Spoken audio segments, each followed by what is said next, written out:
I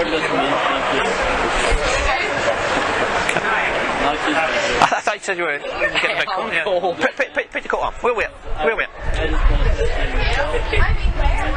With some hypnotic skits, you've definitely got to set limits. This skit is a great example of where limits are very important. If you want to understand what hypnotic limits means, then, well, keep watching and find out. Hi, it's Turan here from Feel Good Hypnosis, and this week we're talking about setting hypnotic limits. If you don't understand what that means, then what we're going to do, as always, I'm going to play a street hypnosis clip. We're going to watch that all the way through, and then after that I'm going to come back, so don't switch off at the end of the street hypnosis.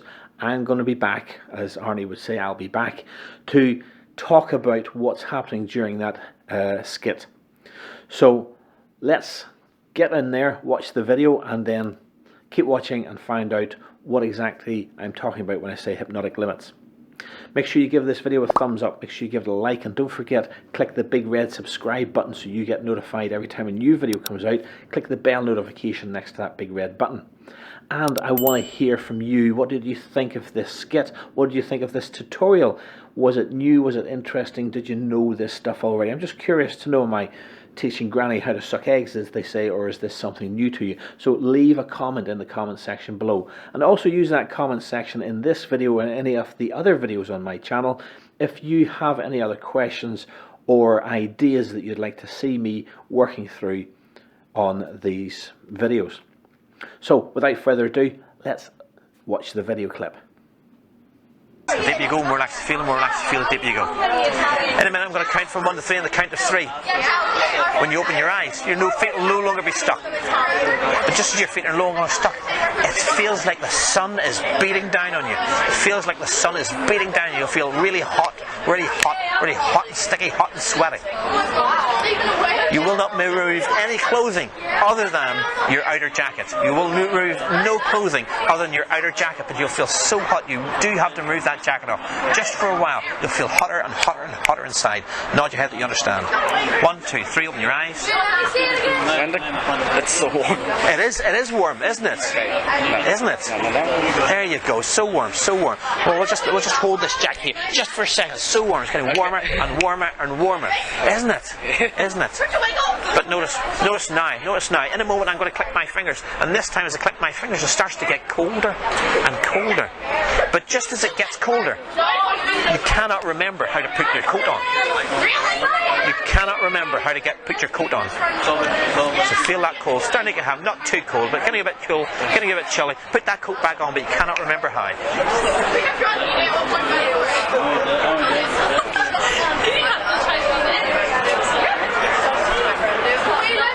We'll wait. It is getting a bit nippy, not too bad, but just put your coat on. We'll wait.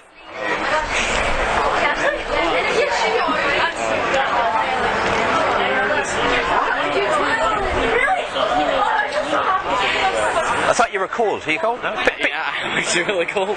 Put your coat on. Where'd you go?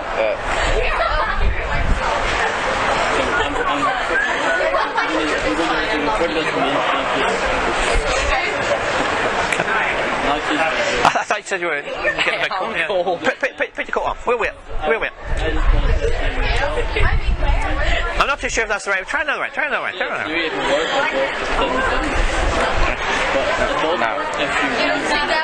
This time when I click my fingers you will remember. It's cold. It is cold, isn't it? There you go. And sleep now. Deeper, relax. The deeper you go. So welcome back. I hope you really enjoyed that video clip. This guy is a great star. He's been in lots of other videos. I'll put some links to other videos up in the card section above, so do check them out. I'll also put them in the description section below. Anyway, so this video starts off with me linking the previous suggestion to what's about to come up. So I use that beautiful linking phrase, just as the old suggestion disappears, you're now beginning to feel very hot. But when I'm doing that hot and cold skit, as I do here, when I'm making him feel very hot, I just don't go straight in with the you're feeling very hot. I could do that there, but what I prefer to do, and it builds on more of the imagination, if you could build up a story. So I'm telling him the reason he's feeling hot. So I tell him, the sun's beating down you, the sun's beating down you, you're feeling very hot, getting hotter and hotter. So I say it and I repeat it, and I'm building up that story, and I extend that story beyond just feeling hot. I then tell him what is going to happen as a consequence of being hot. As a consequence of the sun beating down, he's feeling hot, and as a consequence of feeling hot, he's getting stickier and stickier and sweatier and sweatier. So I'm really, again, building up that complete picture inside of his mind of feeling hot. Now this is where the limits come in, because obviously as I'm telling him he's feeling hot, well, he could strip down to his underwear, or even worse, remove his underwear. He's feeling that terribly hot. So I want to set the limits of how far he's going to go. Really all I want to do, if you've watched the video already, you'll know I carry on with getting him to put the coat back on again. So I just want to get the coat off him and give him the experience of feeling hot. So I say, you will only take your coat off, you will not take any other clothing off. That's setting the limits. That in itself is a suggestion to make sure that, well, he doesn't make a fool of himself and strip down to his underwear, or worse, run around naked. It is important to put those in, because if someone really accepts your suggestion, and maybe he's the type that's done that before on a private beach, he's stripped down to nothing, he's felt that hot, you don't want him to go there again. Now, chances are he wouldn't have anyway. Chances are he wouldn't have. But he is our responsibility. When he's in hypnosis and we're giving him suggestions, it's our responsibility to make sure limits are set. Another example might be if I was to hypnotize him and say, when you wake up, you're going to see a ghost and you're going to feel like really scared and you want to run away. If I don't say, but when you go to run away, you will not leave this room, if he's in a room, or you won't step off a pavement, then if those limits are not set, he could in theory get so frightened at the thought of seeing a ghost, he could run out into the middle of traffic, or run out of the room and be out of view, and now we have no control of what's happening to the situation. And I say what's happening to the situation. Again, I want to reiterate, hypnosis is not about me controlling him. He's experiencing things in his own way, but we do need to control the situation. We do need to control his health and his safety. And if he runs out of the room and maybe runs downstairs quickly and trips and falls down the stairs, then that becomes our responsibility. And that's where health and safety is so important. So putting limits in for any suggestion that you think could go one way too far. In this case, he could strip off. It's more important maybe for doing that sort of thing for a female, but even for a male, just stripping off topless could be an embarrassing situation for him, and we don't want him to go there. So setting limits is very important. So I say 1, 2, 3, open your eyes, and he opens his eyes, and right away he sort of takes a step back and goes, oh, it's warm. And it's not coincidence that I echo back, it is warm, isn't it? Again, that would be consistent if someone has an experience and says it's warm. Everyone around would go, no, I feel okay here, and then he would check himself in a different way to say, oh, am I feeling ill, or is it because of the sun? So by keeping congruent with his thoughts and his feelings, when he says, oh, it's warm, I say, yes, it is warm, isn't it? That in itself is a hypnotic suggestion directing him to say, yes, it's okay to feel warm, and not panic or worry that it's his ill health or something that's raising his temperature.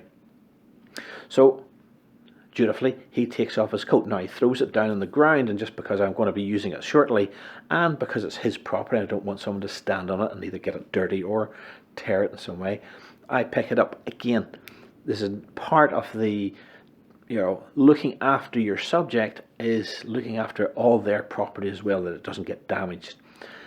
Health and safety and property management is all part of your responsibility when you're a hypnotist. So I now tell him he's starting to get cold. Now, once again, I'm putting limits on. So I'm not saying it's freezing to the point where your limbs are going to snap off with hypothermia. I'm just saying it's a little bit cold. I just want him to get cold enough to want to put his coat back on again. Once again, if I just said it's getting cold, it's getting freezing, and you're going to freeze to death, he could take that overly literally. So I'm again limiting and controlling that suggestion, and then that's again part of all about putting and controlling the limits of how cold he feels. Now, as a sidebar, notice how When I sell him from going very hot to it's now cold, I don't drop him into this eye closed state. You don't need to be in an eye closed state. That guy is in hypnosis. Even with his eyes open, even as he's moving around and feeling warm and taking his coat off, he's in hypnosis. So I don't need to drop him into that eyes closed state to give him a new suggestion. So I tell him it's going to be really, really cold, not too cold, but cold enough to want to put your coat on. But I add a little twist. It's a nice little twist I love to do. And I say, but you can't remember how to put your coat on. Again, just like the cold suggestion, I'd give that suggestion just with his eyes open. And he accepts that beautifully. Within seconds of him trying to put that coat on and getting it on the wrong way, listen to the audience participation. It's a great one to really try and get people involved. When they're watching on, you hear someone off camera shouting, "Oh, can you really not know how to put your coat on?" Again, a bit like number amnesia that we did last week. These are simple things that we know inside out, counting to 10 and putting our coats on. We've done this since primary school, and it's always amazing and flabbergasting to the audience when they realise that the person they're watching has forgot to do such basic things. And that's what makes it more mind-blowing to understand just how the mind works, that we can forget these things. He tries to put his coat on and repeatedly he cannot do it. And he's so bewildered by this idea that he can't do it, he's sort of almost slowing down. So I ramp up the pressure a wee bit. This is a bit of stage management, just to, he could just give up and throw the coat on the floor and say, I can't figure this out. So I remind him, it's cold, isn't it? And on top of that I say, I thought you were cold. Get your coat on. Well, wait. That's sort of putting him under an obligation that we're all sitting waiting to move on with the next part of whatever we're doing, and puts the pressure on him to keep trying and keep trying. He's a wonderful subject, and he tries so many times. Right at the end of the video, you see me taking off that suggestion just to be kind to him. I click my fingers again without any eye closure and say, "You now remember how to put your coat on." And as soon as I say that, boom, the coat goes on. And this is the beauty of it. Sometimes people think this just cannot be true, but look how quickly he does it without even thinking about it. It's just a natural reaction. I hope you enjoyed that video. Make sure you give it a thumbs up. Make sure you give it a like. I hope you now know what setting limits means. It's important in any skit that you do. Think about what are the consequences. What could go wrong with it? Could they take off too much clothing? Could they run away and be outside of your management as a hypnotist? So it's important to set limits. Think about, plan out what you're going to do and what could possibly go wrong, and make sure, like a health and safety assessment risk, make sure you know you've got everything covered. All this stuff looks easy, but there's a lot of thinking and planning done in the background to make sure it's entertaining, it's fun, and everybody's health and safety is looked after. Make sure you give it a thumbs up, make sure you give it a like, and don't forget to click the big red subscribe button and the grey notification bell so you get notified every time a new video comes out from Feel Good Hypnosis. There's bound to be questions, and if there is about this video or any other videos, drop it in the comment section below. I will do my best to give feedback and answer your questions on camera wherever I can. So look out for that, and keep watching, keep subscribing, so if you do put a comment in the comment section, listen out for your question being answered. In the meantime, have a good week and see you next Sunday.